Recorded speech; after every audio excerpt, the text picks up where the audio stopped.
ডিজুনৈৰ বাহনী পানীয়ে দ্বিতীয়বাৰৰ বাবে কলিয়াবৰ সমজিলাৰ ডিজু বস্তি, শিয়ালখেতি আৰু খলিয়ামাৰীৰ বিস্তীৰ্ণ অঞ্চল জলমগ্ন কৰি তুলিছে। প্ৰায় 15 দিনৰ ব্যৱধানত পুনৰ অহা এই বানে শ শ পৰিয়ালৰ ঘৰ-দুৱাৰ আৰু হাজাৰ হাজাৰ বিঘা কৃষি পথাৰ বুৰাই পেলাইছে। ডিজু আৰু মিছানৈৰ পানীয়ে কলং নৈৰ জলপৃষ্ঠ বৃদ্ধি কৰাত চামগুৰিৰ ৰাজচক্ৰৰ 30খনৰ অধিক গাঁও বানাক্ৰান্ত হৈ পৰিছে। চৰকাৰী তথ্য অনুসৰি নগাঁও জিলাৰ চামগুৰিৰ 33খন, কলিয়াবৰৰ 8খন আৰু নগাঁও ৰাজচক্ৰৰ 3খন গাঁও বৰ্তমান ভয়াৱহ বানৰ কবলত পৰিছে। বানাক্ৰান্তসকলে আশ্ৰয় ল'বলগীয়া হৈছে আশ্ৰয় শিবিৰসমূহত। আমাৰ এইডোখৰত আছে 45 পৰা 50টা পৰিয়াল আছে। সকলো ঘৰ ডুবিল। সকলো ঘৰ এটাও বাচি থকা নাই, চবত পানী। মানুহবোৰ আমলখি হাইস্কুলত শিবিৰ পাতিছে, তাত আছে। পথৰ ওপৰতো আছে। হয়, ৰাস্তাত আছে।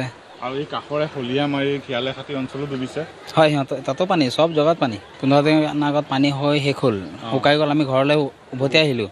অহাৰ পিছত আকৌ এই 15 দিন যোৱা নাই, পানী সোমাইছে আজি 2 দিন হ'ল। পানী বাঢ়ি আছে নে? বাঢ়ি আছে, এতিয়ালৈকে বাঢ়ি আছে। খেতি পথাৰতো প্ৰথম পানী হোৱাৰ আগত যেতিয়া লগাইছিলে ভালে ইমান চলি আছিলে, পানী হোৱাৰ পিছত আকৌ ডুবি গ'ল চব।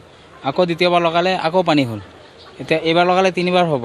আঘোণী ধান চব নষ্ট। কিমান বিঘা কৃষিভূমি নষ্ট হৈছে এই বানত? বিঘা ক'বলৈ গ'লে কমচে কম এইখিনিৰ পৰা সেই ডিজু বস্তি অঞ্চলৰ পৰা খলিহামাৰীলৈকে কমচে কমতো 8-9 হাজাৰমান হৈ যাব বিঘা। ধান খেতি নষ্ট হৈছে।